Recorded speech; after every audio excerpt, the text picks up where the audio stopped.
Warning. This podcast may contain spoilers from whatever TV show or movie is mentioned. Please listen at your own discretion. Welcome to Viewers Anonymous.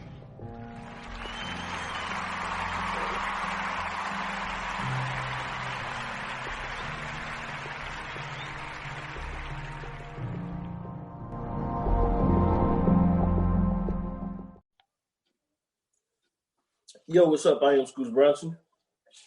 And I am S. Foster. Yes, sir. And you are listening to the Viewers Anonymous podcast. What's up with you, bro? How you doing this week, man? Oh, man, I can't call it, man. You know, just sitting around. Election still ain't over, so been tuning in a little bit of that.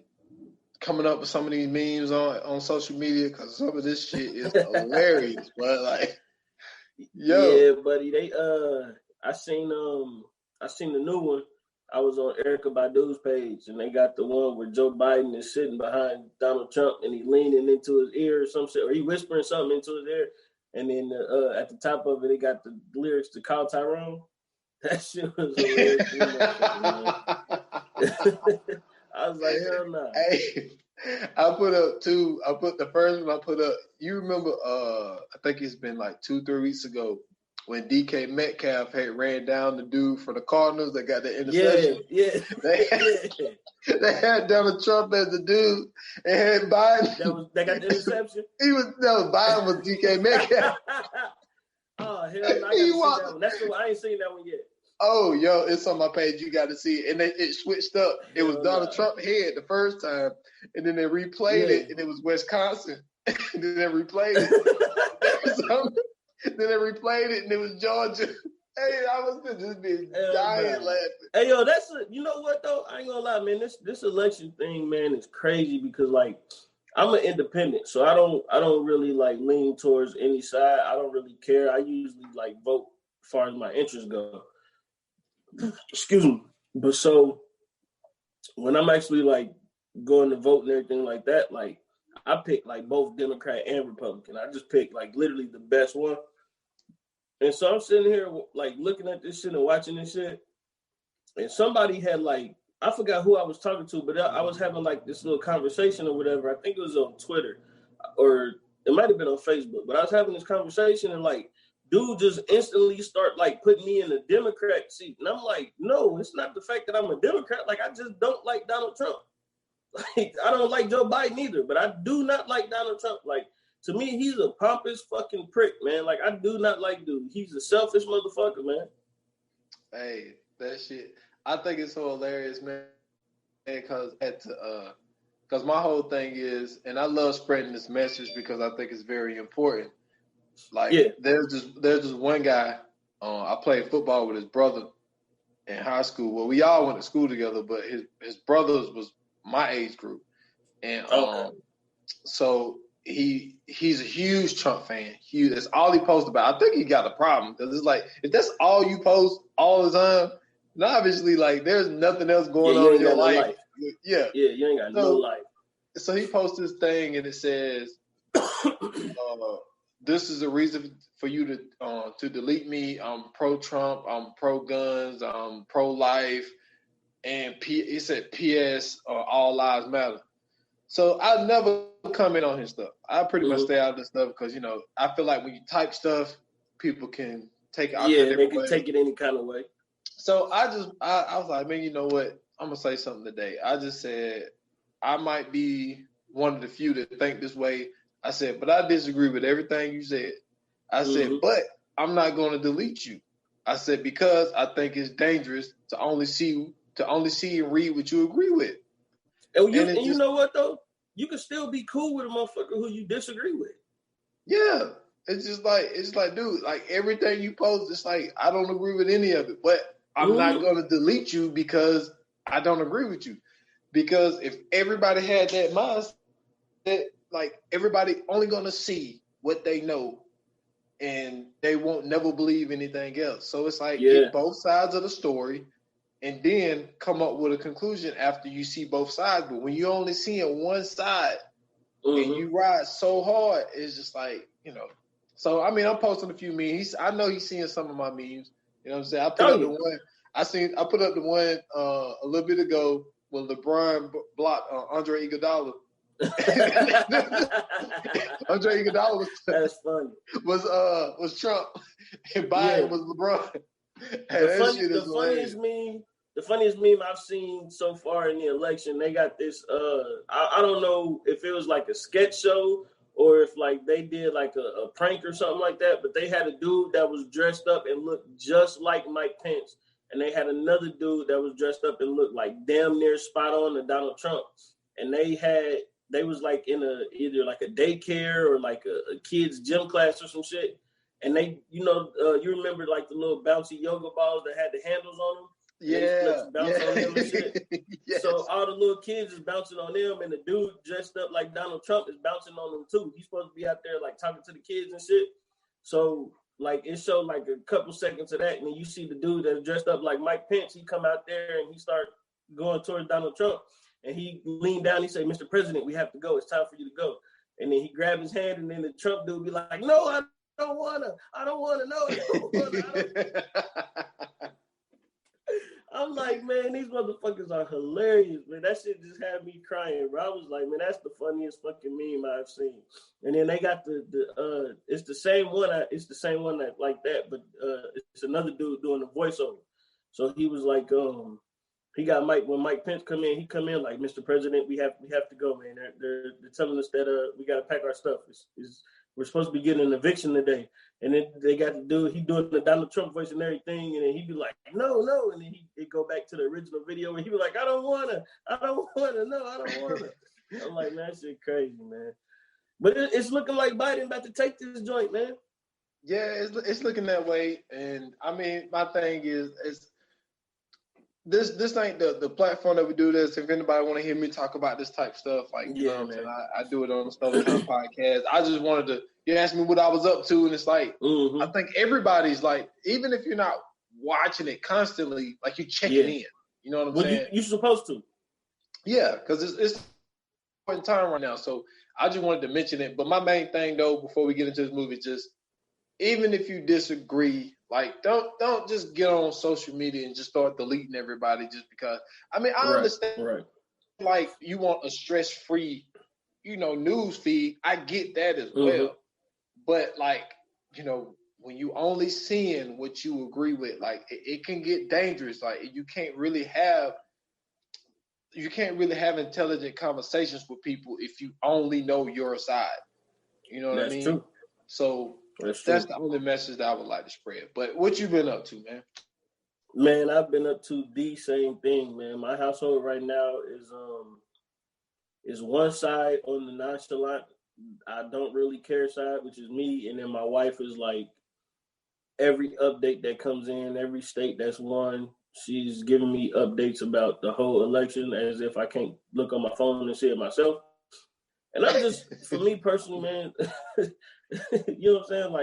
Like I said, man, I don't really care either way, man. The president is the president. Once the president goes into office, the president is supposed to be for the people, regardless if it's Democrat or Republican. The president is supposed to be for the people, and they're supposed to make decisions based on the betterment and the, and the progressiveness of the United States of America. And, even though they got different, they got different views on how to do that, I feel like at the end of the day, nothing is going to change for me personally. You know what I'm saying? It's still I'm still a black dude in America, so I'm not really too worried about it. But my only thing is just I did my part, man. I went out there, I voted. You know what I'm saying? I vote every chance that I get to get my voice heard, and then for the people who say I'm a Trumper or I'm on the Biden team or whatever. I'm friends with all of them, man. I like to hear the opposite sides of situations. I like to keep those people around me because, like you said, it's very healthy and it's very intelligent to keep those different viewpoints around you. Because if you don't, there may be something that, we agree on. There may be some stuff that we disagree on, but you never know unless, you had those conversations or, you see those people's viewpoints. So for me, it's just, don't get to the point to where you disagree so much up losing out on a friend, or you end up losing out on a good possible, I think I'm saying that right, a good possible relationship. I don't know if I'm saying that right or not, but just a possible relationship that you can have with somebody, you know what I'm saying, based on a political view. It's not that serious. You know what I'm saying? At the end of the day, they still got to do the job for the rest of the country, regardless of, you know what I'm saying, whatever political platform they fall under. You know what I'm saying? It's all for the United States. And if you are a United States citizen, then, you know what I'm saying, you still got to ride with it. He was our president for 4 years. So, you know what I'm saying, we went through it, and we here now. Yes, sir. And we here now, man. We finally able to jump into a new film, man. We haven't done a new film since, damn, was it The Old Guard? No, we did. Remember, we did Antebellum. Antebellum. That's right. Antebellum. Yeah, that was the latest one. Yeah, man. So, you know, I was flipping, you know, channel surfing, but this is the reason why, and this is what I want. I've been holding this information in from you for about 3 weeks. So. Okay. What really made me want to watch it, man, I told you I'm an avid listener of Ebro in the morning. I listen to Ebro in the morning every day. So they have this actor on there, and they're talking to him about Black Box. So he gets to explaining what the movie's about and all this type of stuff. And he says that this is his first time being a producer of a film. And I was like, yo, I had no idea this dude was, you know, got into that lane. And who I'm talking about is Lawrence from Insecure. Jay Ellis whoa, producer of this. Wait a minute. Are you serious? Yes, Jay Ellis was on Ebro in the morning talking about Black Box. And I'm like, yo. Wow. That's why I even clicked on it. I was like, oh, snap. I was like, I didn't know he was a producer on here. Wow, so he got together with some people.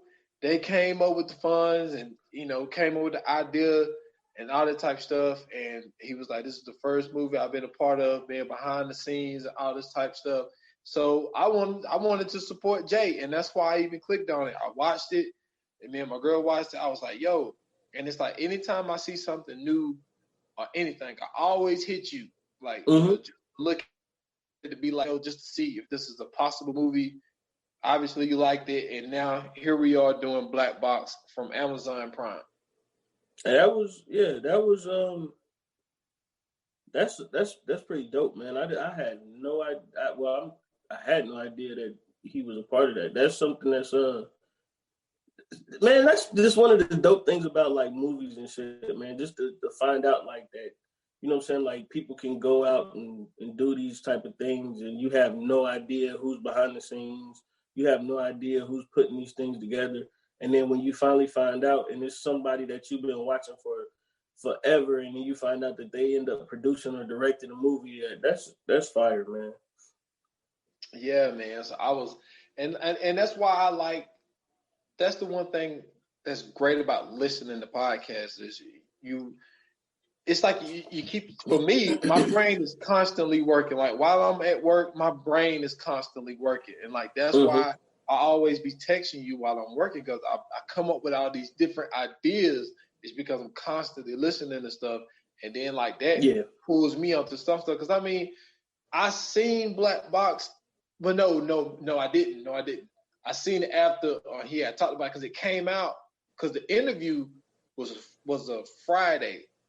And the way they do their interviews is they pretty much record them the day before. Yeah, and they release them. So he was like, throughout the week. You know, when this come out, he was like, it's going to be out Friday. So it popped up on Amazon Prime that Friday. So I gave it a shot, man, and look, it turned out to be a great film. And then I didn't even know, because I didn't watch no preview. I had no idea Phylicia Rashad was even in this joint. That became a surprise to me. Phylicia Rashad, man, this is her second time playing in a role in this type of, I guess it's suspense or thriller or whatever. Yeah, you can categorize it in that. Yeah. So it's like this is her second time playing in this role. The first time she did it was in the movie with the horrible wigs by Tyler Perry. I think it's, what is it? Falling. That's a whole nother movie. What the hell is that movie called? It's Only Tyler Perry joint I personally seen her in was for Color Girls. No, okay. So this is the hold on. I cannot believe I can't think of this movie. I'm about to Google it real quick. But the movie is a Tyler Perry movie, and it was on Netflix. And everybody was talking about it. It's called A Fall from Grace. And oh, okay. Now the only I watched it, and it was an average Tyler Perry movie. I'm not gonna say it was a bad Tyler Perry movie because it was actually pretty decent. Like I watched the whole thing, but the only thing about it was like just the wig choices in the movie was just trash. Like Tyler Perry's wig was horrible. One of the dude's wig was he had like it was like 2018. He had like a weird flat top with a shag. It was just horrible, bro. Like all the wig choices was just trash, man. But Phylicia Rashad played she played the main character's best friend, who, spoiler alert, who ends up being her new husband's mother. And they were basically like she was using her son to go get like married to all these old chicks and like basically taking all of their money and killing them off and all this. So it was the movie is crazy. Like the way that if you watch it, you'll see that it's like she made her son go marry all these old chicks for their money, basically, and they kill them off, and then they just get their wealth. So like that's how they basically get their come up. Like, and basically at the end of the day, that's what the fucking movie is.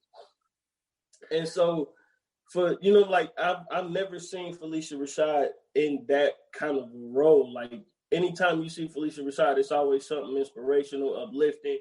You know what I'm saying? From the time she was with the Huxtables until until now. Well, until that movie, that was my first time at least seeing it, and my only reminiscence of Phylicia Rashad was playing Claire Huxtable.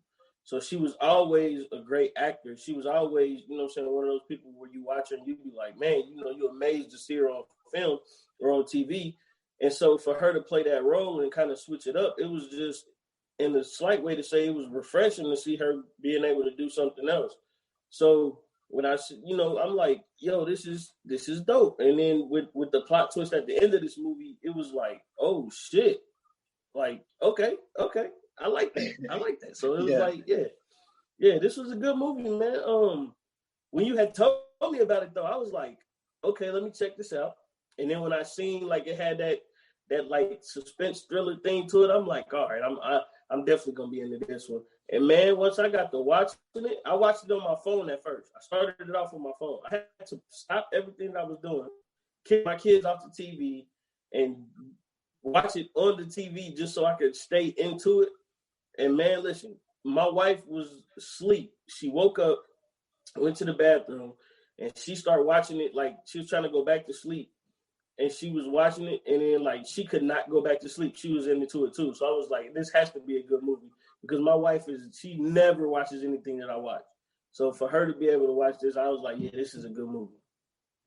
Yeah, man.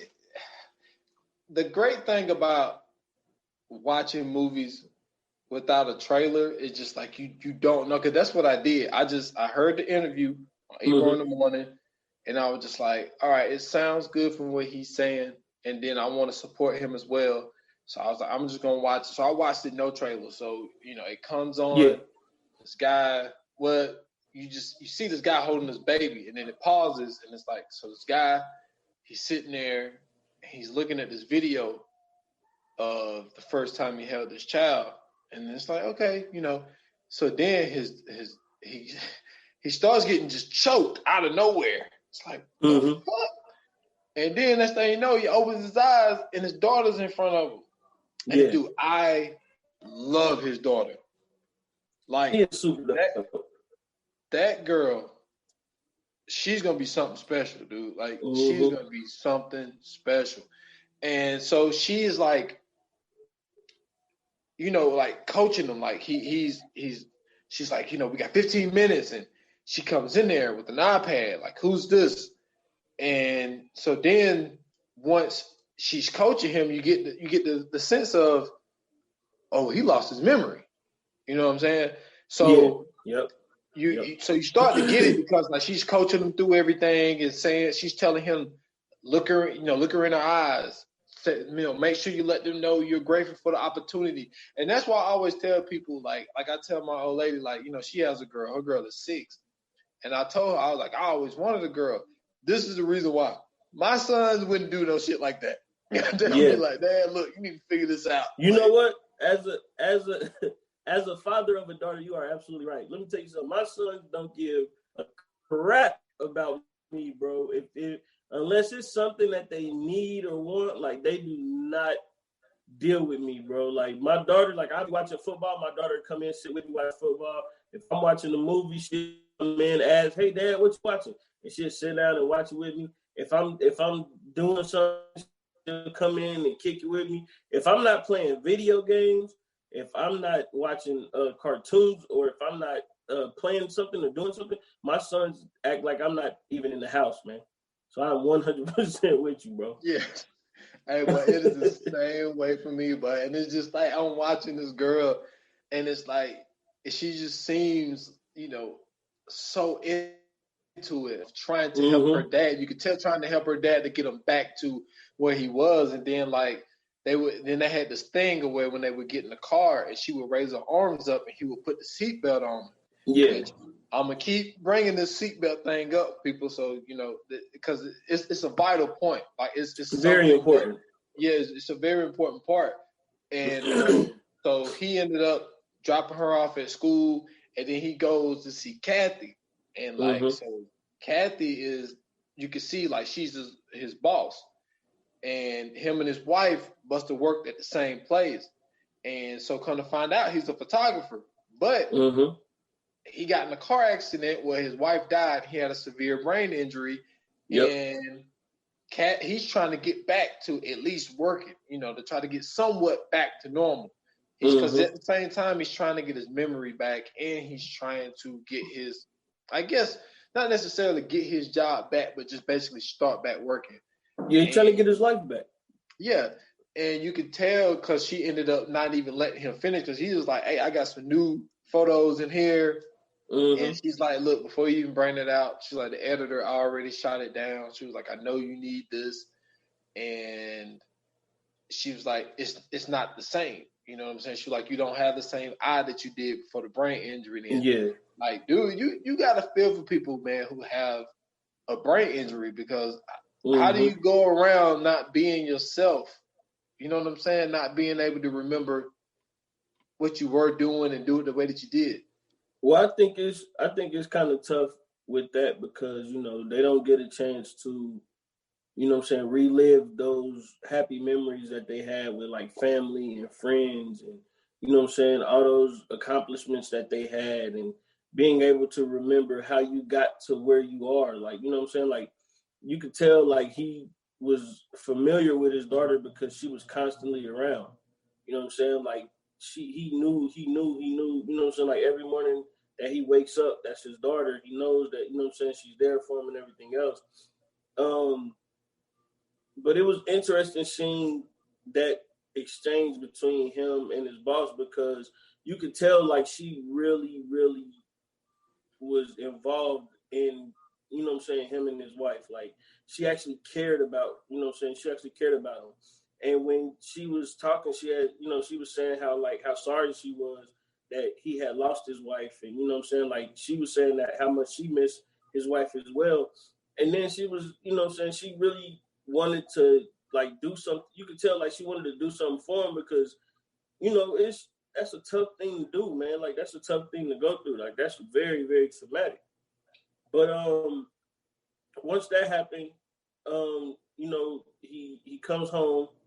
And no, before that, he drops his daughter off to school. Well, but it's very vital that you put this in because when he left her, he started beating like the steering wheel of his car. That's important to mention. Not yet, not even that. Remember this he met his friend.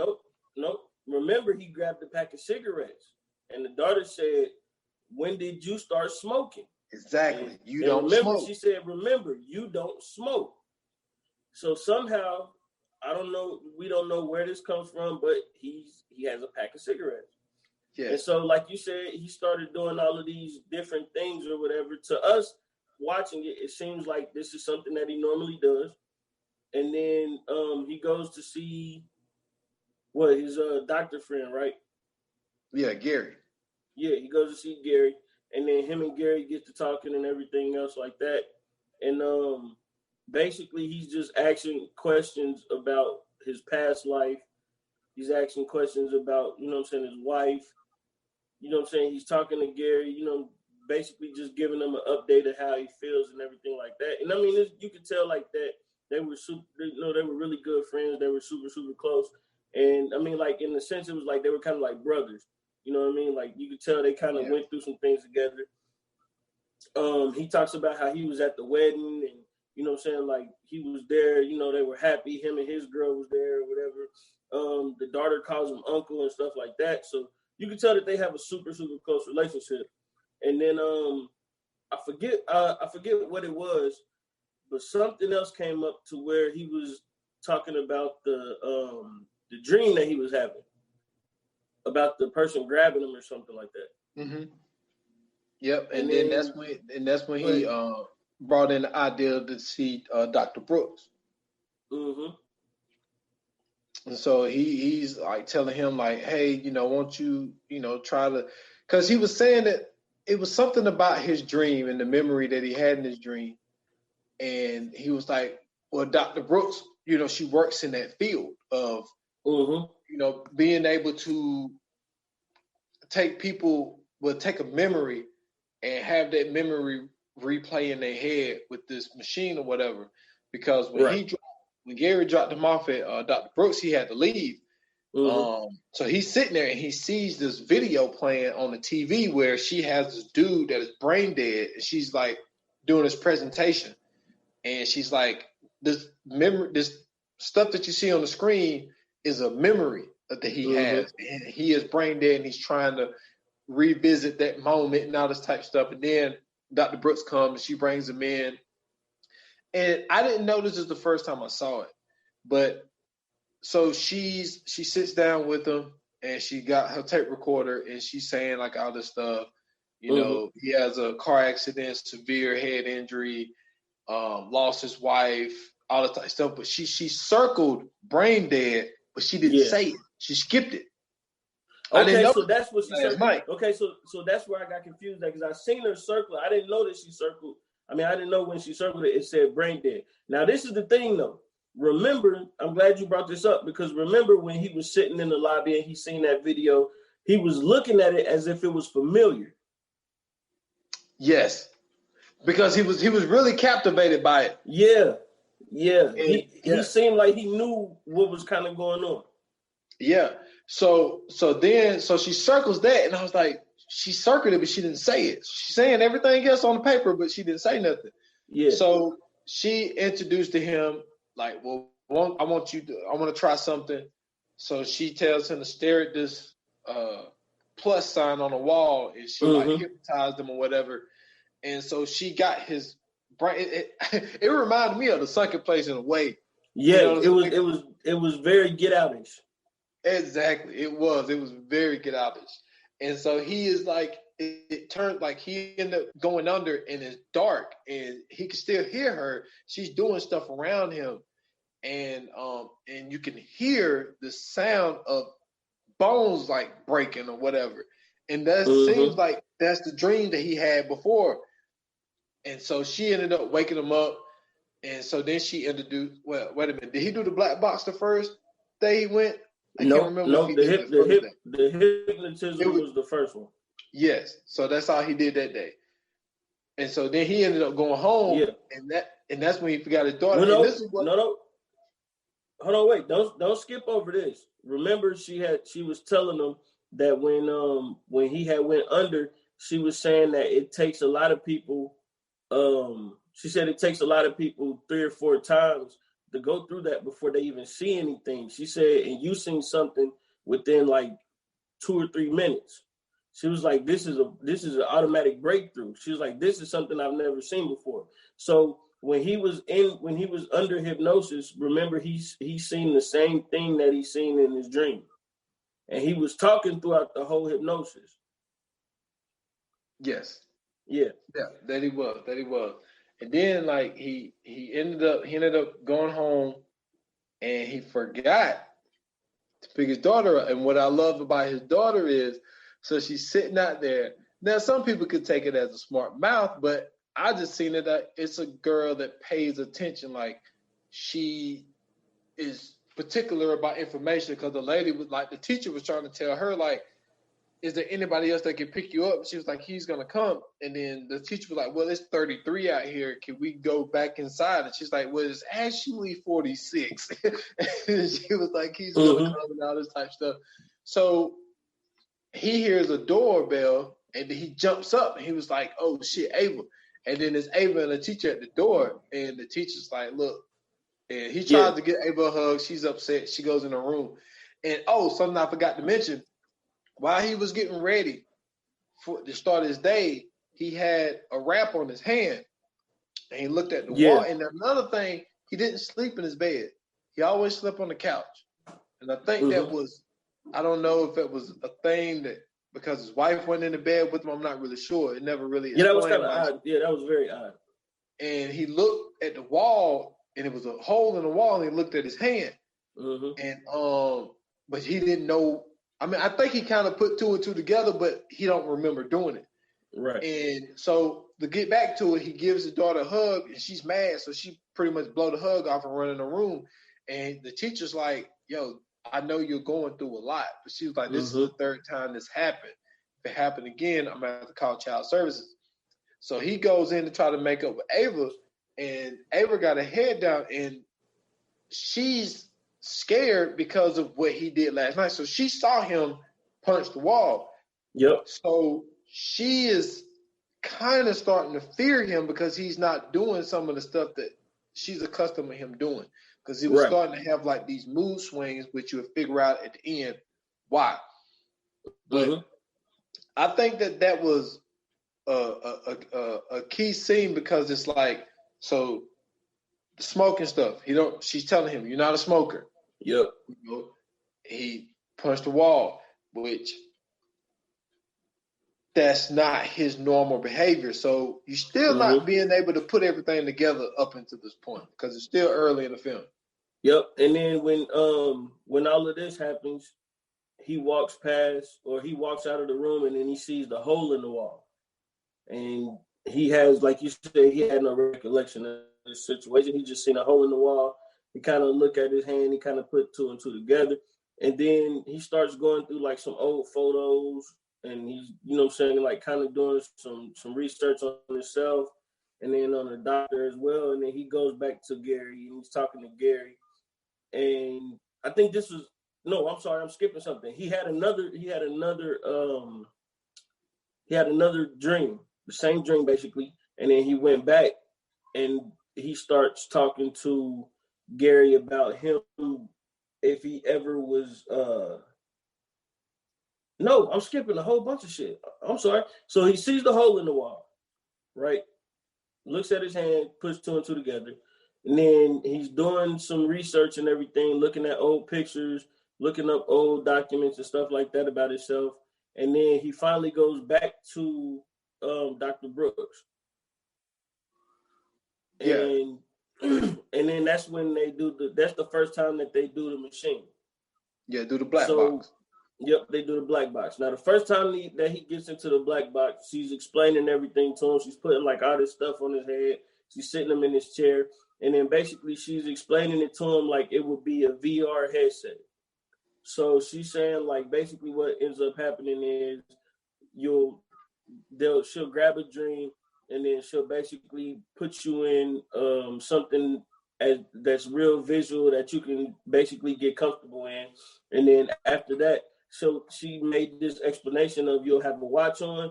When you get to this watch, you'll turn it to a certain date, and then it'll go to that date, and then you can remember everything from that date. You'll be able to relive everything. And then there was this one door in the room, and she was saying, if you go outside of this door, There's nothing I can do for you. There's no way to get back in. And so he goes ahead. He gets into the black box. He turns the watch, and it's at his wedding.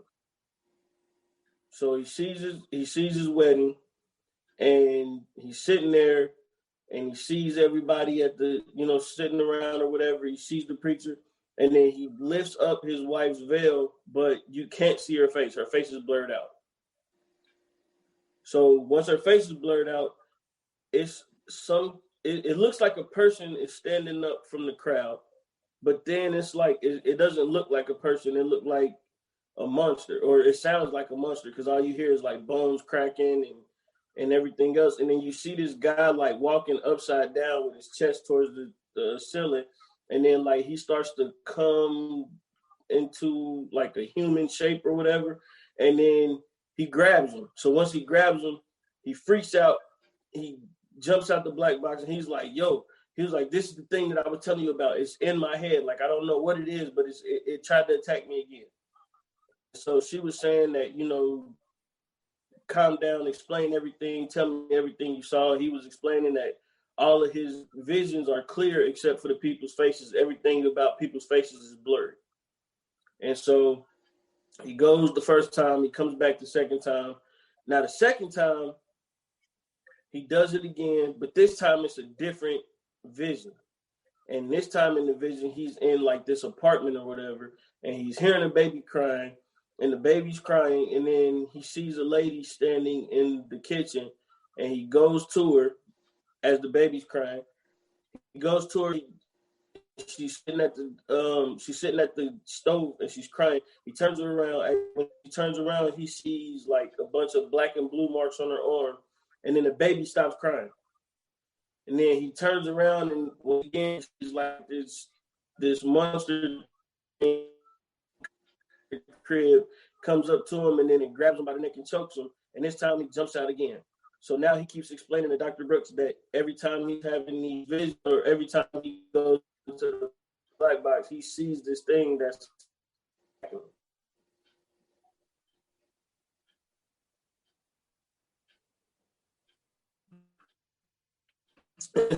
so after this happens, he starts to, this is when he goes to Gary. He's talking to Gary and asking Gary about his relationship. So he's asking him if he's ever been abusive. He's asking him where they lived at. He's basically trying to connect the visions from the black box to the stories that Gary is telling him. And he tells Gary, and this is another important part of the story. He asks Gary, was I ever abusive? Gary laughs and says, man, you would never hurt a fly. He was like, you were like basically the softest person that I knew. You know what I'm saying? You were just a super nice guy. Like, you were the nicest guy ever. He was like, you would never, ever put your hands on anybody. He was like, he said it was hard to even try to get you to shadow box or even wrestle. So that was one of the things that kind of threw me off when I first seen it. And I was like, okay, so something is going on to where it's making him change up from this, from the accident that is causing him to either be violent, or it's something that we don't know that he's unlocking in his brain. Or at least that's how I took it.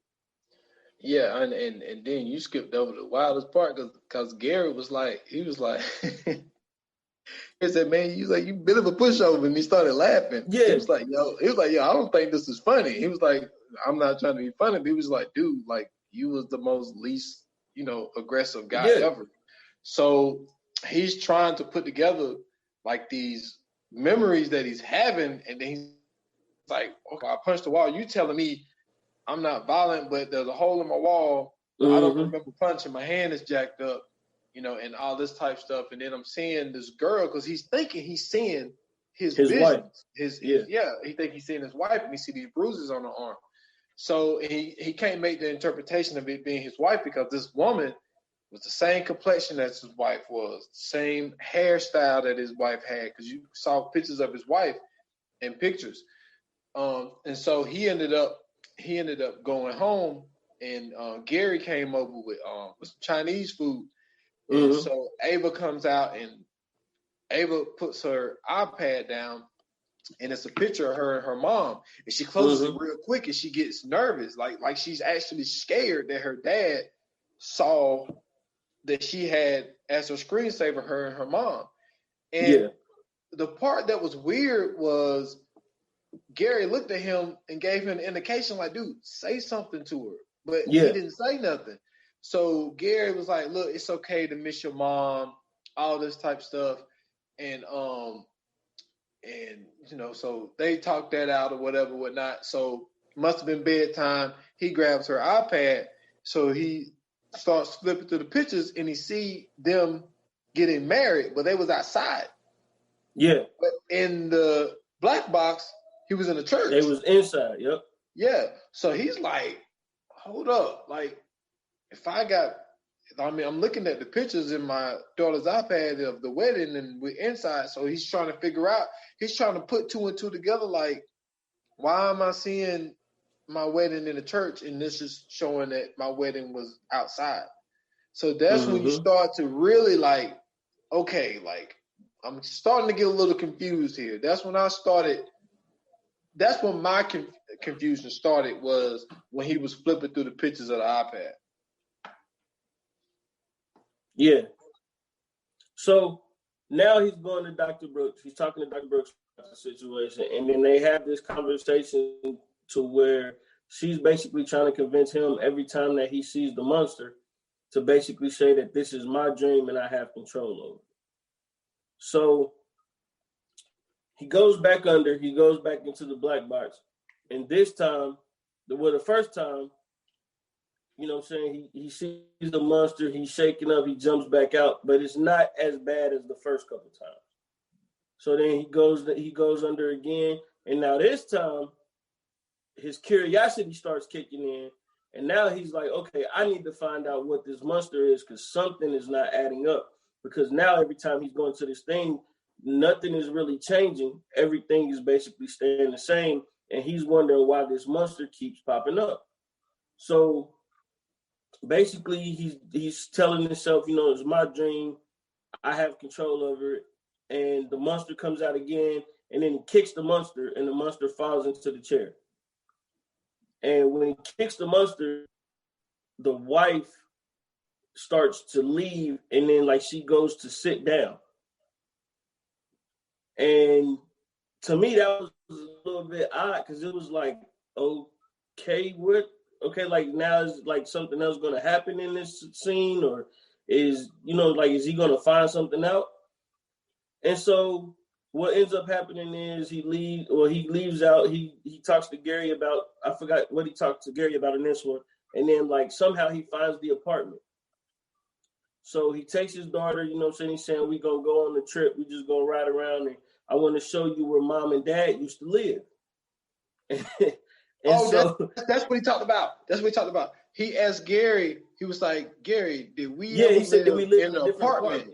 Yeah. And he was like, as far as I know, you know, y'all stayed in that one house together. And he was like, so are you sure? And he was like, look, I was in Palo Alto for med school, so there could have been a time that y'all stayed in the apartment because he couldn't be 100% sure. And remember, what he ended up doing was he was Google searching this one thing that he saw out the window, and and then another thing, he picked his daughter up from school, and like they tried to do this handshake because they had a secret handshake that they did. But he could never remember it, so they would try it, and he couldn't remember it, and his daughter would be like, maybe tomorrow. So he was like, she was trying to figure out what they was going to eat, and he was like, could we make a stop first? Because he found the area of that image that he saw outside that window. He ended up finding the apartment, and he got to looking at these stairs, and it seemed like it triggered something in him because he was looking at the and he seen a body falling down. So he ended up going up the stairs, and then he knocks on his door, and this little girl opens the door, and he was like, can I talk to your mom? And she was like, okay. When she walked in to get her mom, she left the door open. So he's looking in this apartment, and it's the same apartment that he's seeing. Exact same apartment. Everything is still the same that he's seeing in the black box. It's supposed to be his memory box, So the lady sees him, He's like, I'm sorry. He runs out because he ended up walking in the apartment like amazed, like this is the shit that I've been seeing. Yep. And because I don't think he meant to walk in, but he just couldn't believe that that's what he was seeing. So him and his daughter ended up leaving. Well, no, don't forget when he walked in, he seen the lady on the couch. Yeah. He seen her on the couch, and that's when he got shook, and that's when he said, "We just leaving. I'm sorry, we leaving." Yeah, and that's when you really start to question, like, okay, yo, what the fuck is going on? Yeah. So when in the midst of all this happening, remember he said they went to go get something to eat, and now this is where everything starts again. This is where it starts to get super good. So he takes her to a restaurant, and she says, "Well, what restaurant is this?" He said, "This is the restaurant that me and your mom met at." And he said, we brung you here when I think he said when you were like 3 or something like that. And they started eating sushi. And she liked it. She said it was good, everything. And that was one of the good moments that him and his daughter got a chance to connect to. So he goes back to Dr. Brooks. He tells Dr. Brooks what's going on. And he was like, yo, I took her to the restaurant. She loved it. And Dr. Brooks is playing it off like, yeah, I don't blame her. It sounds amazing. It sounds good. And now he goes back under, and now things are starting to change. He's starting to have some different memories, and certain things are changing up, and certain things are kind of staying the same. Yeah, and then it was also when they went to the Chinese restaurant, he had this like chopstick in his hand. He was spinning it around. Well, I think it might have been like a pencil or something. And he started seeing these memories of spinning it, and he seen the restaurant in a memory that he had, and he saw like the notepad. So that's how he knew what to order and all that type of stuff. And then Dr. Brooks was like, when he told her, she was like, "Oh, I'm jealous." She's like, "Why you didn't bring me nothing?" And he was like, "Oh man, she didn't really leave anything." And so he ended up going under again, and like things started to become more clearer. You know what I'm saying? Yep. Like you still haven't seen Wait, this he saw a face. This is the time he saw a face. Time. Yeah. And that's when he realized it was the same woman that he went into the apartment by accident. Yep. And so, man, this is when the twist happened. I thought it wasn't assumed, but it was assumed. So this is when the twist happened. Right before the twist happens. Don't forget, right before the twist happens, he talks to Gary one more time, and he asks Gary, did he have an affair? And he asked him when he about the apartment, and he was asking him, did he have an affair too? Yeah, because he was confused because he's like, in his interpretation, everything that he's seeing is his old memories. So he's like, I have a memory of this woman. I have a memory of being in this apartment. So he's like, the only way this could have happened is that I was cheating on my wife. Yeah. And Gary was like, dude, y'all was in love with each other. She was your life. He was like, there's no way you would have done this. He was like, something ain't right. So Gary, being the smart guy that he is, Gary starts to, look at his file. He pulls his stuff up.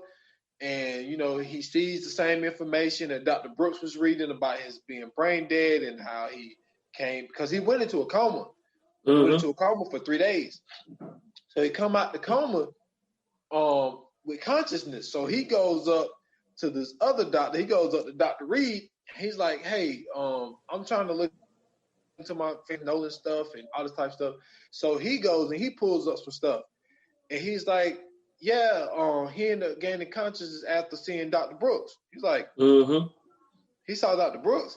He was like, yeah, if it wasn't for Dr. Brooks, he probably never would have got his consciousness back. And that's where the twist hits. And then that's when the twist hits. So he sees the woman's face and that he saw in that apartment. And then he looks and he's like, Mom. You're like, the fuck?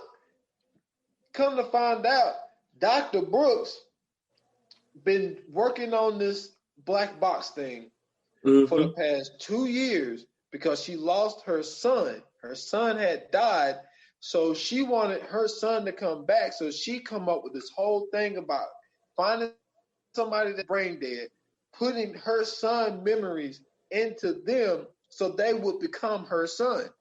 So when he comes out the black box this time, he is Thomas Brooks.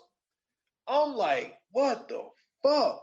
I am totally surprised. I had no idea. These were one of these moments of when you have that certain twist in a film,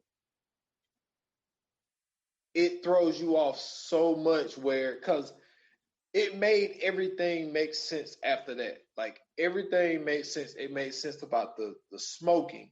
It made sense about these memories, all these memories that he was seeing. It made everything make sense after that because the memories that he was having wasn't his own memories. So he asked her, like, how long have I been gone? And she's like, you've been gone for 2 years. And he's like, man, what do you want me to do now? And he was like, I can't just walk around in this dude's body and just be somebody else. And she was like, oh, yes, you can. You can get your life back. You got a daughter to raise. You could go be a father now and all of this type stuff. So he looks at her and he's like, well, what am I supposed to do with Ava? And then she's like, that's not your daughter. And he was like, well, I can't just leave her. So he goes to pick her up. And this is where we go back to what I was saying earlier in the podcast. So he goes and picks her up from school. And she tried to do the handshake. He just starts shaking his head, no. So she's like, okay. Oh, something else I missed. That first day that he was getting ready to go see Kathy, he put a bow in her head.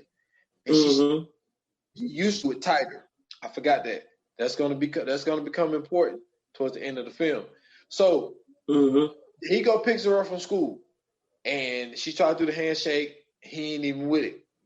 They get in the car, and she's like, "You've been smoking." She was like, "I told you you don't smoke."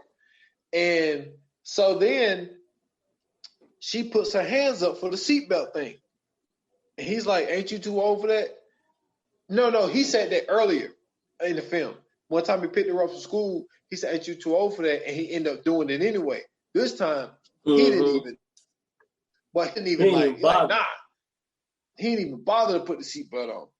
So then she's like, all right, we'll be eating for day. And that's the thing, like, she's so sure of herself, she talks really fast. And she's like, what do we have? We have a stir fry. No. And he was just like, will you just shut up? And I was like, what the fuck? So he just goes straight ham on the kid. Yeah, man, that shit was crazy.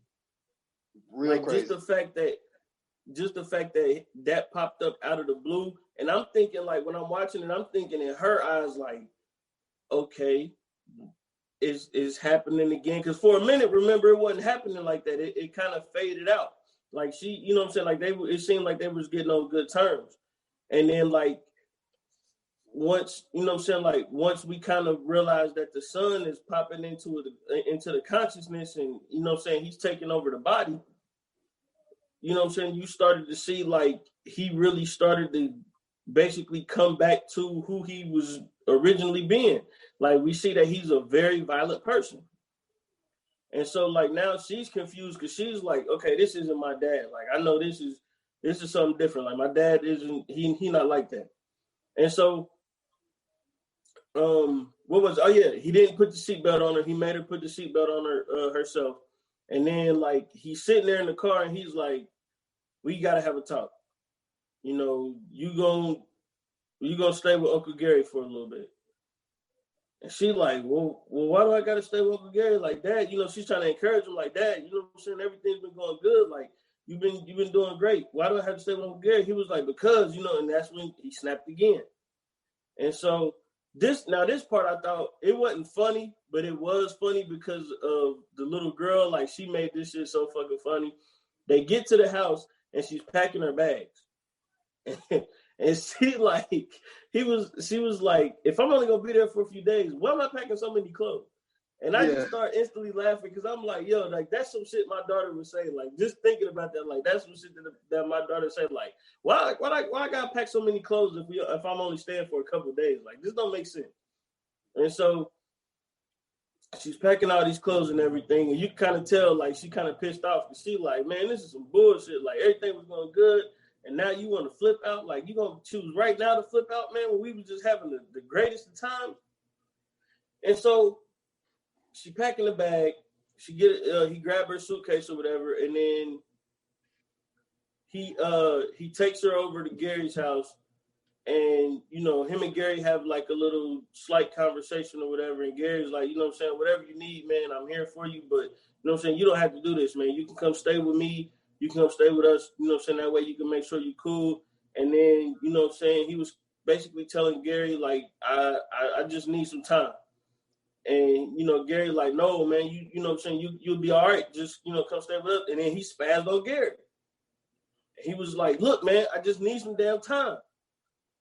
And Gary looked like, okay, that's not normal. He was like, I never, you could tell like Gary's never seen him act like this. And so he drives off, goes to the house, and then he goes to see Dr. Brooks again, of course, because now, he's reliving the situation with his mom. And she's basically giving him the plan, like, listen, I'm going to get your memory back intact, and we're going to basically take over this body, and then you are going to get your family back. You are going to be the father. And she kept saying, you're going to be the father that you were supposed to be. And so he's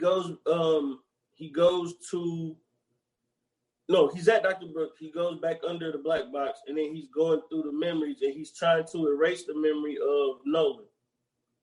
And so it didn't work out too well. It's not going the way that they thought it was going to go. And he comes out of the black box, and then he goes to see his wife and the daughter. And so he goes back, and then he knocks on the door again, and he's talking to her, and he was like, hey, can I see your mom? And she was like, yeah. So when the mom comes, she asked. Oh, okay. No, you're right. Am I on the right track? I thought this. No, she did open the door. Yeah, it was a door. Little girl opened the door. It was time, right? Yeah. Okay, right. Just making sure. Cool. And so this time the mom comes to the door, and then he talks to the mom, and he's saying like, you know what I'm saying, I was a friend of your husband's. We went to school together, and he's basically making up this whole story about how this dude was supposed to be like his best friend in school or whatever like that. And so, you know what I'm saying, he's asking, can he come in? And they're talking, they're having a conversation. And then he breaks down to the wife and says, hey, remember, he said, something about Dr. Brooks. I forgot what he asked. I think it was like, he said, do you remember that machine that Dr. Brooks had that she was supposed to be bringing people back to life? And she was like, yeah, I remember it, but she failed at it. And, we don't talk much and everything else. And he was like, hey, it worked. And she was like, it worked. He said, yeah, it worked. He was like, trust me, you wouldn't believe me if I told you, but it worked. And then that's when he basically revealed to his wife who he was. So she was kind of confused, and she didn't really believe it, but he started bringing up old memories and talking about all the things that only those two would know. And she was like, how the hell did this, how the hell is this possible? Like, how did she pull this off? And so basically he's taking over the body, he's trying to get acclimated back into his family. But this is where the good part comes. But that's when you got to realize, so he's looking around the house after he's telling her, like, because she said, what's your name? And he was like, I'm Thomas. And she was like, oh, the same name? She's like, no, babe, I'm Thomas. Like you said, she told him the memories. And then he got to looking around like, hey, where's that picture of me that used to be right here? He's looking around. Where's my chair? Like, where's my bookshelf? He was like, what are you trying to do? Erase me? And so then she's like, I think it's time for you to go. And you could tell she looked terrified. Yeah. And then that's when everything started to come. Like this motherfucker was completely abusive to this woman. And then she telling him to leave, and she grabs his arm, and he gets in her face like, "Don't you ever touch me like that again." And you like, he used to beat the shit out of her. So it's like, you could tell. Dr. Brooks has basically brought her boogeyman back. You know what I'm saying? Like, so she's so enamored with having her son back, but she don't realize like she has ended the life of the nicest guy ever to bring back. You know what I'm saying? Basically, one of probably the most despicable people in the world. Yeah. So because she grabbed him because he was going to his daughter's room. So he starts to go into his daughter's room, and he just looks at her, and she clocks this dude up in the back of his head. Yeah. And then he just wakes up. Yep. He's at Gary's. Don't know how he got there. Yeah, in front of his daughter at Gary. Don't know how he got there. And so then Gary's like, "Hey, why don't you just stay here?" You know, all this type of stuff. And then he leaves, gets in his car, and he goes see Dr. Brooks. And he's like, "I don't know why I ended up, in front of Ava." And she was like, "That's because it hasn't basically been the whole takeover, and you went back to what was familiar to, the other person." Yeah. So puts him under, and that's wait. She said before he went under, she said, "It's time to finish this. You have to get rid of him." And he was going back under to kill him. Yeah, he went under, and he looked in the window, and he saw Thomas. And then you start hearing the cracking of the bones, and then he finally saw that's Nolan. The whole time, it was Nolan that was the backwards man that they call him. Nolan is trying to like go up to him and like basically kill him because he's trying to take his place. So it's like basically, like I said, dude, this is so in a way it's similar to Get Out but on like a whole nother freaky level.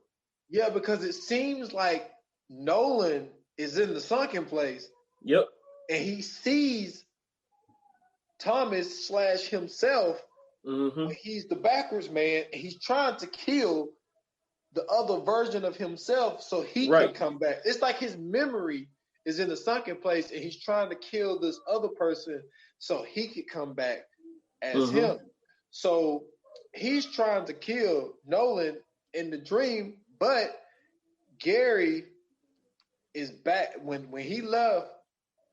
When Nolan left / Thomas went to see Dr. Brooks, Gary's like, "Hey, let me look at something real quick." And he saw on the inside of his hand where he wrote the address down for those apartments.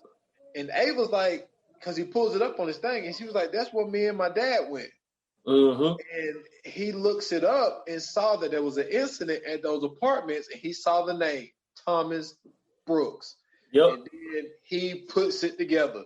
He's like, "That is Dr. Brooks' son, and she's putting his memories in him." So while he's under trying to kill the Nolan that's in the dreams, Gary and Ava comes in, and something else that we missed, when he dropped Ava off at Gary's house, she wrote on his hand before she got out of the car, and she wrote on his hand, "Don't forget me." So Ava busts in, and she's like, Dad, don't forget me." She was like, "Dad." So he's trying to kill Nolan, and then Gary, Ava, he hears Ava, and in the dream he's trying to do all this type of stuff, and then he comes back as Nolan, and then Gary is like looking at Dr. Brooks like, "Yo, you took an oath. Like, we supposed to help people. You don't supposed to have your person." You're skipping over an important part. When he's trying to kill Nolan and he hears Ava, he remembers his daughter. And when he remembered his daughter, he stopped beating Nolan up. and he told his mom, like, yo, this shit is over. Like, I don't want to take him from his daughter because that's the same thing that happened to me. So he had to change of heart and remember the door thing. Remember, she said that if you go into that door, I can't get you back. And so he walked to the door and he walked on the other side. And when he walked on the other side, we see the door, but all we see is just like eternal blackness. And then he realized, I think another reason why it was more than the daughter. He saw what happened to him. Yeah. His wife, Miranda, him and his wife, Miranda, got into a fight. Mm-hmm. And she ended up breaking herself away from him. And he ended up falling down the stairs, and that's how he died. Oh, that's right. That's how he died. Yep. And so he realized, like, I was a bad father and I was a bad husband. Mm-hmm. And he was like, and this dude is a good father to his daughter. And he realized he did the unselfish thing, as in, I was a terrible person. I died from being a terrible person. Yep. So I'm going to let this dude go back and be with his daughter. And then to get back, like, you know, Gary was like, you took an oath. You were supposed to, you know, take care of people, not do this stuff for your own personal interest. And so then Gary... He destroyed the black box. Yeah, he destroyed the black box. But she ended up getting indicted. Obviously, she must have had some good lawyers because she ended up, like, because they showed a clipping of her in the paper, like, getting, like, arrested. And when she was like, well, actually, she was just walking out. Like, she basically was, like, fired because she was walking, like, with a, you know, with a box of her belongings. Yeah. And it shows her messing with that black box. She rebuilt that. She rebuilt it, and she heard, and she looked in it, and she saw her son. So you can tell she ain't done being a damn devious, damn crook, man. Evil scientist. She ended up being like, honestly, she is really the villain of the movie. It's not even really Thomas. Like, Thomas is a bad guy, but Thomas is dead. And she's trying to bring back this bad guy. So she is the villain in this movie. And dude, I was like, that's what I was saying. That's why I said, man, her role in this is just like the role in A Fall from Grace, because basically she is the mastermind behind everything that's going on. She was the same way in Saving Grace. I mean, I keep saying Saving Grace. A Fall from Grace. She was the same way. She was the mastermind with her son in that movie. In this one, she's the mastermind in her son with this movie. And I mean, she plays this role well. You could tell, like, she really she's really doing it out of love. She's doing it because she wants to have her son back. She misses her son. She can't. You can tell she hasn't gotten over the death of her son. But at the same time, she's going to the farthest lengths of the earth to make sure that she can bring her son back. And then to find out that she took somebody who she thought was dead, because remember, that's what she said. She said, you were dead. You weren't even supposed to come back. So yeah, but I think that was just her way of, showing her love. Yeah, but what I thought was devious about it was the fact of this dude had a daughter. It'd be different if she took somebody who had no family. You know what I'm saying? Yeah. And put her son's brain in them. But like, she just basically like, yo, fuck that girl. You got your own daughter. Why don't you go raise her? And it's like, yo, like, I'm pretty sure she knew of the incident of what happened between him and his wife. And then you just think, well, she had to. You think she's just going to accept him back? Yeah, but see, I think she had to know, because remember, that's why she kept saying, you are going to be the father that you were supposed to be.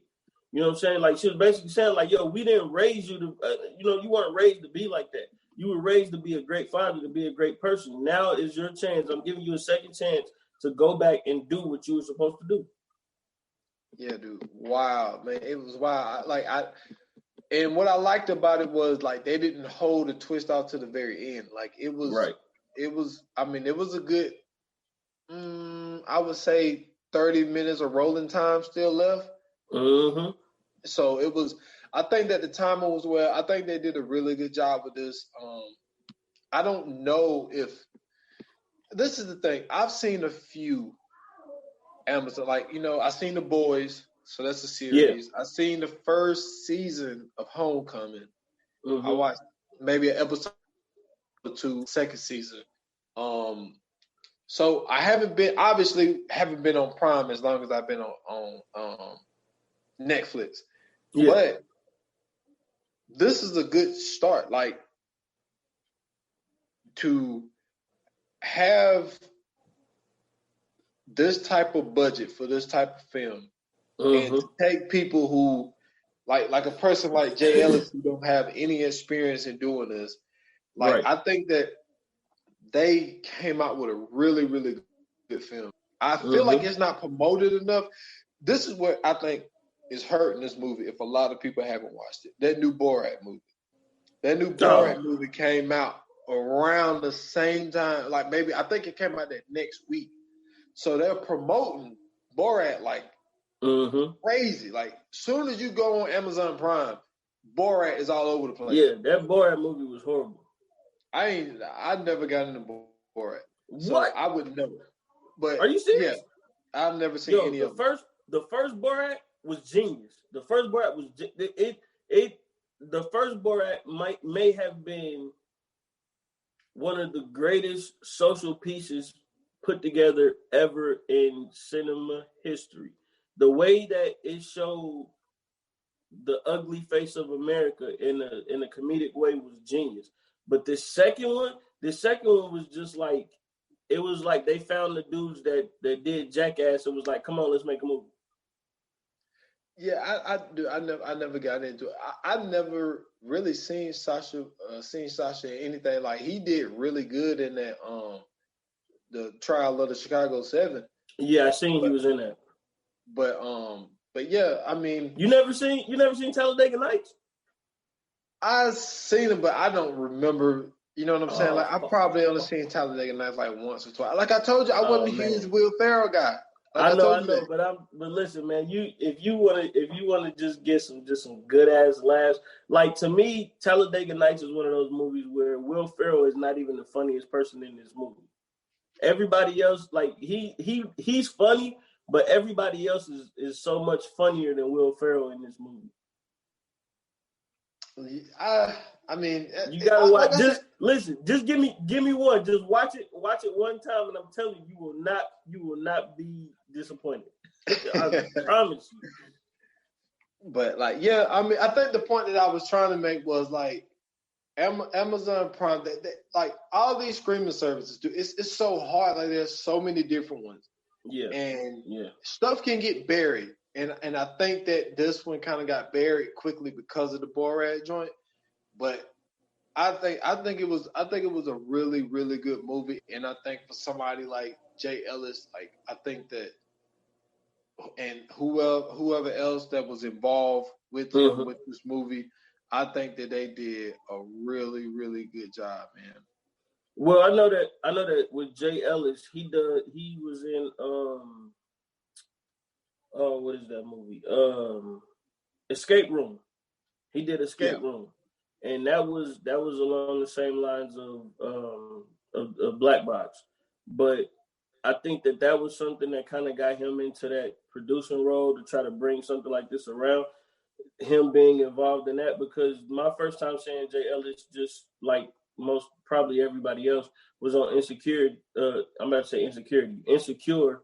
And then actually seeing him in the role that he played with Escape Room, he did a pretty good job in that role. So for him to be in that and then turn around and his next feature film role was producer, and then it being along those same lines, I'm not really shocked. I mean, I think that what they did with this movie was amazing.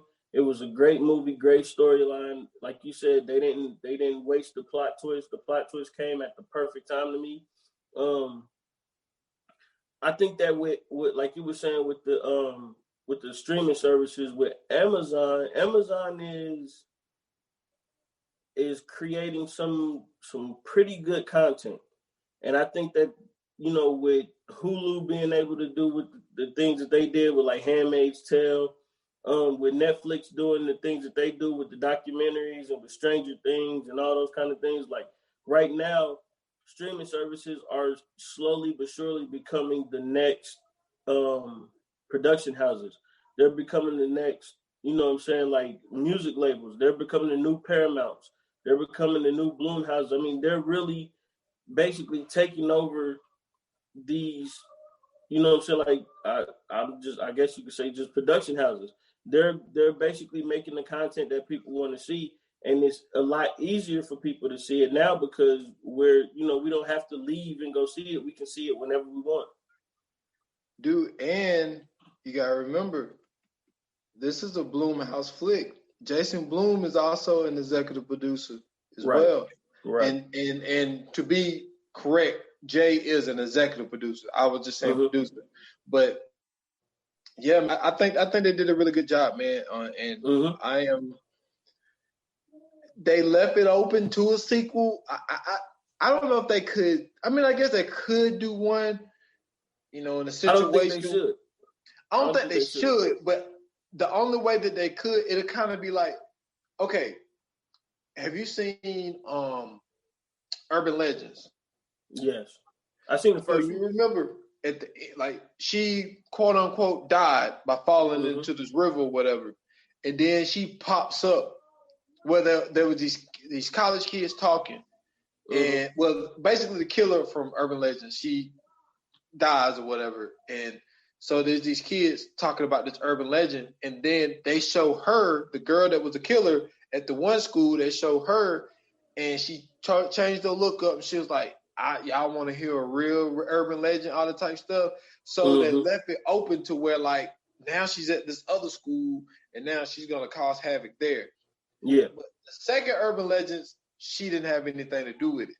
But if they was to do it, it'd have to be a situation where, you know, Phylicia Rashad is, I don't know, somewhere like she can't be in America. Like there's no way it can happen in America. Well, I think that what a good way to bring it into a sequel would be that she has like an understudy, and she basically shows her understudy everything that she had came up with, and then the understudy takes it to that next level and does it to where she's doing either kind of the same thing, like trying to bring somebody back to life, or she does it to where it now becomes like this kind of takeover thing to where like she's basically changing people's perception of life, or she's basically doing it like a get out thing to where she can or he or she can basically sell people's bodies off or sell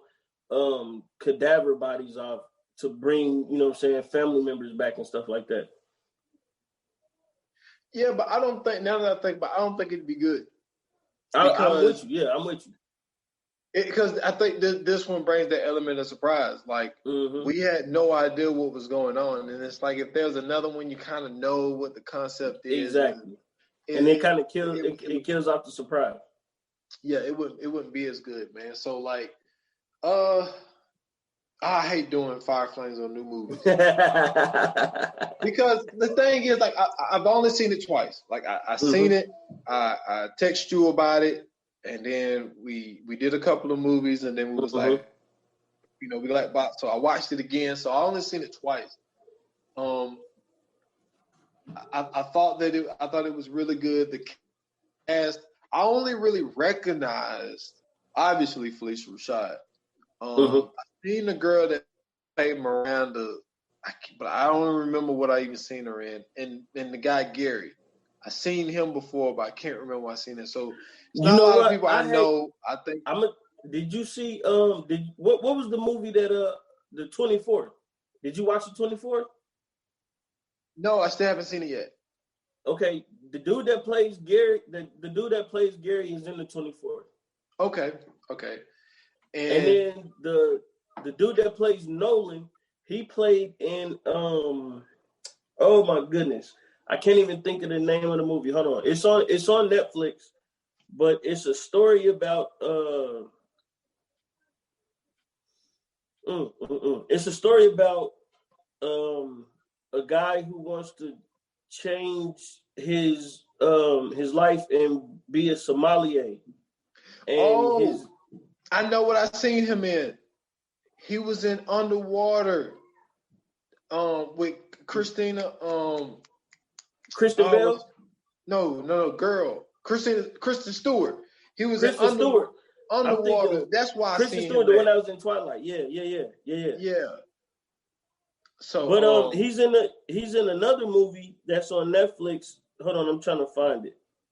But it was a pretty good movie. But it's called Uncorked. It's a movie on Netflix called Uncorked, and then his dad owns like this barbecue restaurant, and he wants him to take over, but he doesn't want to take over. He wants to be a sommelier, and it's a real good movie. Dude, he's supposed to be in the new Jurassic World as well, filming. Oh, supposed to come out in 2022. Yep. But he's a pretty good actor though. Yeah, like he's up and coming, man. I think he got a bright future. Mm-hmm. And I love the girl, man, and I gotta give her a shout out, man. That little girl name is Amanda Christine. I think this girl has a bright future. Yeah, she did a great job. It's something I forgot to mention at the very end, before they showed Dr. Brooks with the thing when she rebuilt it. Nolan had did her hair. And she knew it was her dad. Yeah. Because he did it tight. I forgot to bring it back up. Yep. But I think the cast did a really good job. Great twist of a movie. I haven't seen a good suspense movie in a while. They did their job. I would give it, as far as it being a new film, I'm gonna give it. I just need to see it some more, man. I'm around that 3.5, 4, because I think it was really good, and you know what? Fuck it. I'm gonna give it a 4 or 5 flame, man. I thought it was good, man. I thought it was good. Okay. I mean, it's tough for me to be very critical of it because it's like I only seen it 2 times, but at the same time, like even the second time, it caught my attention. Yeah, you know what I'm saying? Yeah. Like, and then to see a predominantly, I mean, really, all black cast, really, all black, yep. Well, except for the teacher hating ass. And his old boss, she was nice though. Yeah, Kathy was nice. Cool. Yeah, she was cool. Yeah, it was 50-50. I mean, fuck it, man. I mean, it's it's one of those situations where it's kind of like a 3.8, but I'm around it to a 4. Man. Okay. So for me, man, I think that the storyline was good. I think that the plot twist was amazing. I did not see that coming at all. The fact that they brought in the technology into this one was super dope to me. The cast was great. One thing to me though, man, it was a lot of plot holes that were kind of, it was kind of off to me. Like it was some plot holes in there. Like for me, they didn't really introduce how him and Gary were. I think like especially when you're doing something like with memories, I think that they could have did something where Gary was in a couple memories. They could have did a lot more memories of Nolan's side more so than Thomas's side. But for what it was worth, it was a great movie. I know it was probably in a lower budget tier, so they really couldn't do a lot of what they probably wanted to do. And then on top of that, it was an Amazon Prime movie as well. So it's not like it's going to be like a super big feature film. It's not going to be like a box office hit. So for me, I'm going to give it a 3.5 out of 5. Okay. I mean, I ain't mad at it. Like we dancing around the same thing. I love the way they was able to put together, man. They did a really, really good job, man. Really good job. But man, I got something I want to reveal to the people, man. Before we do what we do towards the end. Like, I am a huge ass fanatic that have a ton of ideas and I can't keep my mouth shut. So I tend to, not that, look, Scoots has a phenomenal brain. I mean, he comes up with a lot of stuff. Like, this is a joint thing that we're doing here with the Viewers Anonymous podcast. But I'm so forthcoming, I would say, on the ideas. So I'm always constantly throwing him movies, throwing him actors and all this type stuff. And it's like, I can't keep my mouth shut. Like, my brain is running 100 miles an hour when I'm listening to these other podcasts, or I'm watching, whether I'm watching Netflix, whether I'm on Amazon Prime, or if I'm on Apple TV Plus or Disney. Like, I'm always thinking of what is the next thing that we could watch. Not necessarily watch, but what is the next movie that we can do? So a lot of the things that we've done up to this point has been things that I have said. It's like, when it comes to, like, I remember when we did the first movie we ended up doing was Six Underground, right? And Six Underground, that came about just by, I just told him, he was like, hey, what you seen? And I was like, well, yo, I just watched this new movie on Netflix called Six Underground. So I always seem to come up with the ideas, but this next, and it's not that Scoots don't have any of the ideas. It's just I just can't keep my mouth shut because my brain is always running. So this next, and that's a great thing too, because sometimes, man, I don't be having nothing to be able to go off of. Well, like I said, like, this is a joint thing, but I just it's running 100 miles per hour. But this next film that we're doing was the one that you have said from, and this is when we was doing, like, this was the film that we were supposed to do when we went on our little hiatus. Because we, like I said, there was a episode in February, and then we didn't do another one until June. So this was one of the ones that he mentioned back in February, and that's going to be the next one, man. So I'm gonna let you do the time to hype it up. yeah. You the one that's gonna hype this one up, man. Man, listen. You talking about a plot twist of all plot twists. You talking about an all-star cast. You talking about a great story. You talking about an actual good length in the movie. You talking about non-stop action. You talking about some confusion. You talking about some mystery. Everything is basically bundled up into this movie, whipped up in a bowl, thrown in the oven, and brought out as probably one of the best cakes you'll ever see/taste in your life. This is probably one of my favorite movies. You know what? I take it back. It is definitely in my top 10 movies of all time. That's how good this movie was to me. I mean, the first time I ever seen this movie, I bought it on bootleg. And the only reason I bought it was because of who the star was in this movie. And I seen it on bootleg, watched it, and I was like, oh, shit, this is really good. And I had watched it again just to make sure I didn't miss anything. And then next thing you know, it's just one of those movies I'm popping in when I don't have nothing to do and I'm trying to get in my creative space. I pop this movie in and let it play in the background, and it's like boom, boom, boom. And I'm getting in my zone, man, and it's just, whoo, listen. If you've seen this movie, when you hear the movie we're talking about, and if you've seen this movie, this is one of those movies to where that the star of this movie, you know for a fact that this is one of the best movies he's ever done. And it's along the lines of some great, great movies.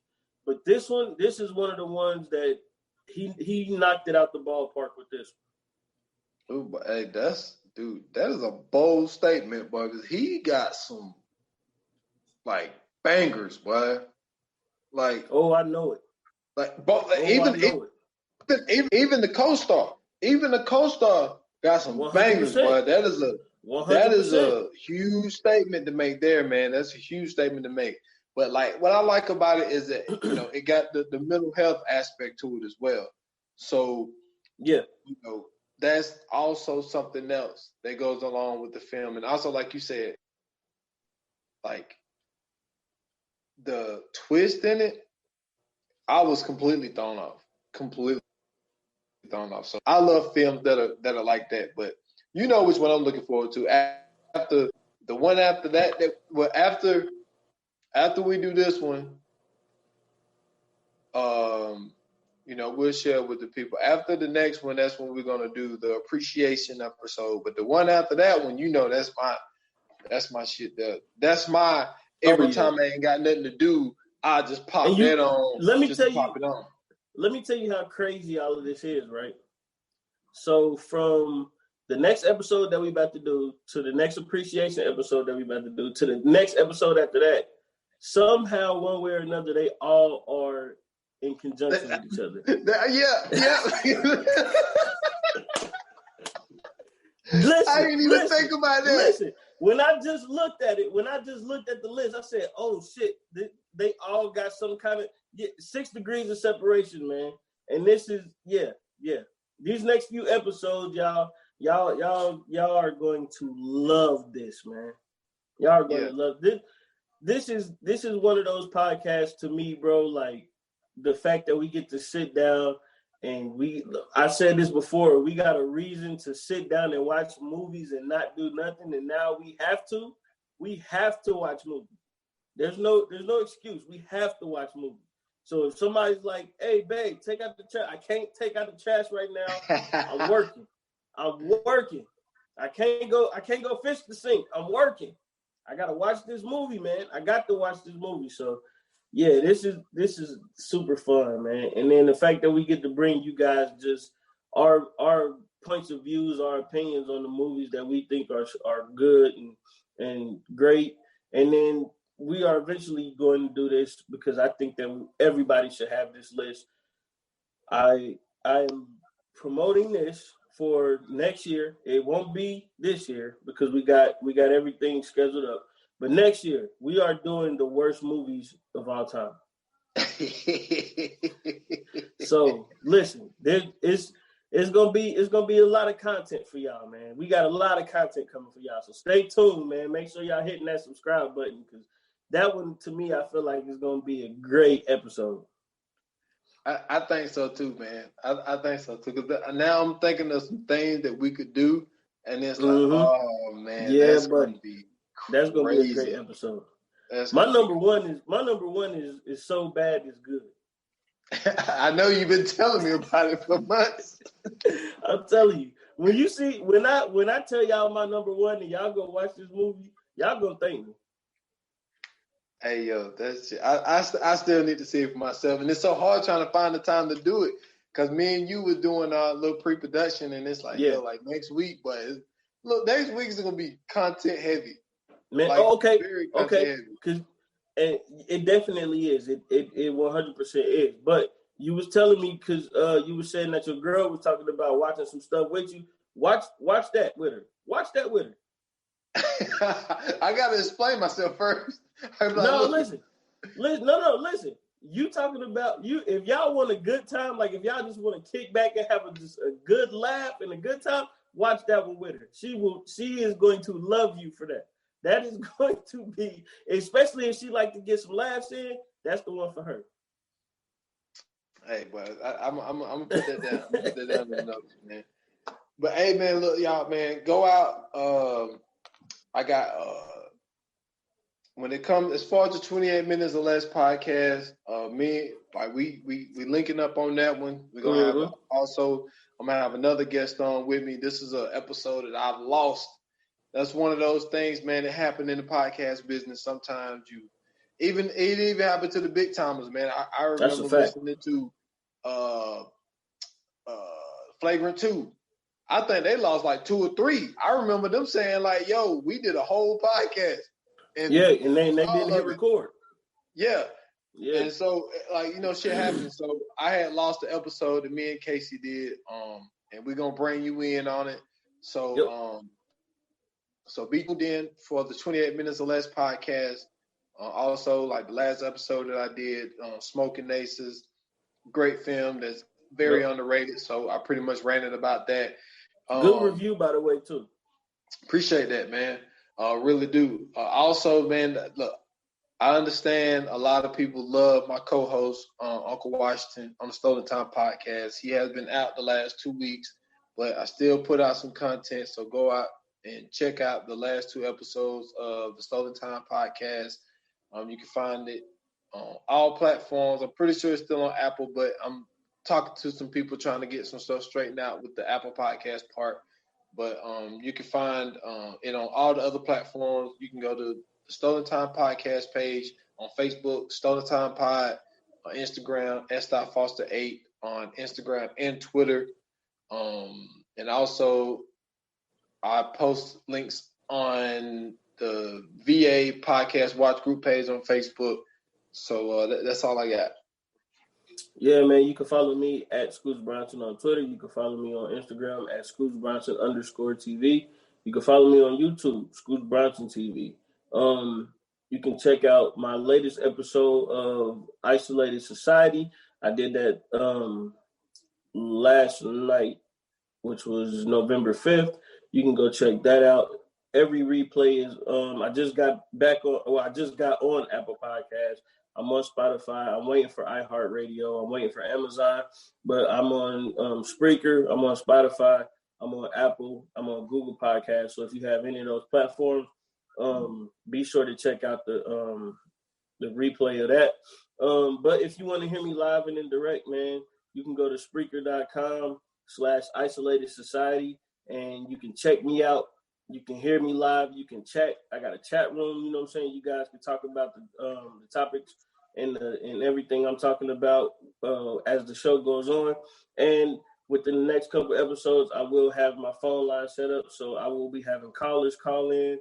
So it's gonna be on some, it's gonna be on some ESPN radio, all that good stuff. But it's it's real sports coming from a real sports fan. And if you are into sports, you're gonna love it. If you're not into sports, I think you'll like it too. It's something where it's a little bit it's a little bit of something for everybody, man. You don't have to necessarily like sports all the way to enjoy it. I don't get too technical. I just kind of give my opinion about it. And then 15 Minutes of Fame is coming back. I got an episode that I'm doing with my guy, S. Foster. I just got to work out the kinks. I got all my topics and everything ready. So we're going to talk about some stuff, man. And we're gonna get into some stuff. We're going to have some laughs and, so we're going to kick it like we usually do. And, man, make sure you guys are subscribing to this podcast. Make sure that you are sharing it with a friend. Tell everybody that you know. If you got the link, please repost the link. Please post the link. You know what I'm saying? Let everybody know about it, because I think that this is something that people can enjoy. And hell, it might be one of your favorite movies on here, and you might be trying to tell a friend how good the movie is, but you're just not telling them the right way, and we could possibly do that for you. And if you are on Apple Podcasts, leave us a rating, man. Leave us a review. Let us know what you're thinking. And hit us up. Let us know, the movies that you want to hear us talk about. Or let us know what your favorite movies was. Get in contact with us, man. Send us some feedback. That's all I got, bro. That's all I got. Cool, man. Once again, thank you guys for listening. Thank you guys for tuning in. For all our subscribers, thank you. We appreciate you very, very much. And like they say in Hollywood, man, it's a wrap. Cut.